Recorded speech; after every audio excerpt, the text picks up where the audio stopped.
একটা লাইট, একটা ফ্যান, একটা ফ্রিজ 20,000 টাকা বিল আসছে। দেখা যায় না আপনার 70 ইউনিট হবে। এই মিটারটা কোনো কানেকশন ছাড়াই অটোভাবে চলছে। এটা যখন গ্রাহক প্রান্তে লাগাবো, গ্রাহক যদি ঢাকা থাকে বাড়িতে নাই, কিন্তু গ্রাহক যেদিনকে বিলের কাগজ যাবে সে দেখতে পাবে যে তার অনেক টাকার বিল আসছে।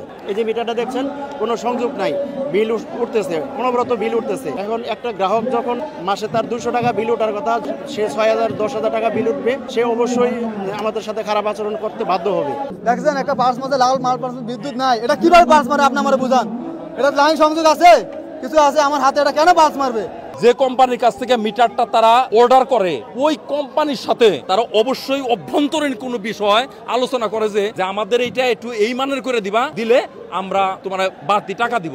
দুর্নীতির বাণিজ্য তো আছেই। দেখা গেল আমাদের কাছ থেকে নিতেছে হলো 1300 টাকা একটা মিটারের মূল্য, বাট ওই কোম্পানির কাছ থেকে কিনে আনতেছে মাত্র 400 টাকা আর 900 টাকা পকেটে ঢুকাইতেছে। এমন একটা নিয়ম করে বৈশা আছে ওরা, খিলকাতে এসি রুমে বৈশা আপনি বিদ্যুৎ ব্যবহার করেন না করেন, আমরা যদি মিটার ইউনিট থাকে আপনি দিতে বাধ্য।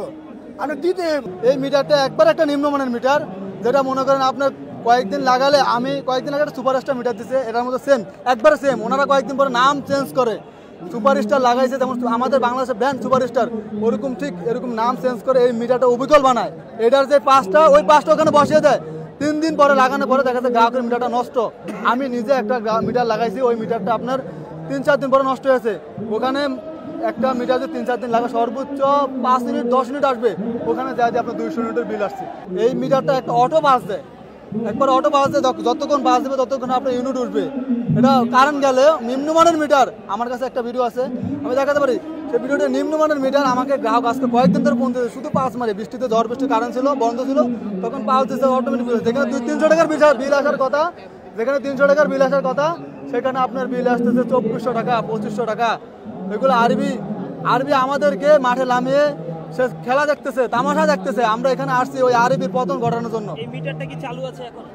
হ্যাঁ, এই মিটারটা চালু আছে এখন পালস মারছে। এই মিটারটার এখন ওই যে পালস মারছে, আপনি দেখতেছেন একটা পালস মারছে, লাল মাল বিদ্যুৎ নাই, এটা কিভাবে পালস মারে আপনি আমার বুঝান। এটা লাইন সংযোগ আছে, কিছু আছে আমার হাতে, এটা কেন পালস মারবে?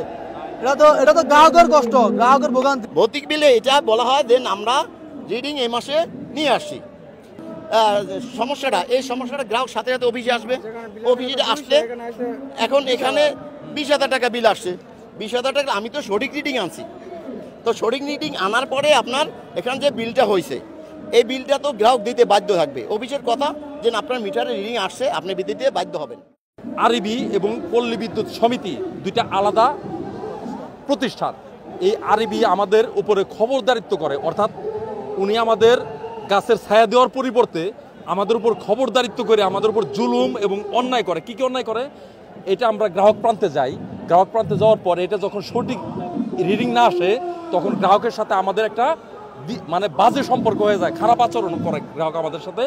আর এরা কি করে, এই যে ইউনিটটা আসলো, এই ইউনিটের যে অ্যামাউন্ট, টাকাটা প্রতি মাসে পই করে ওনারা আবার হিসাব করে নিয়ে নিতেছে আমাদের কাছ থেকে প্রতি মাসের টাকাটা। ঠিক আছে, মজা ভাই, ওইখানে বসে মজা নিতেছে, আর গ্রাহকের সাথে আমাদের একটা দ্বন্দ্ব বাজায় দিতেছে।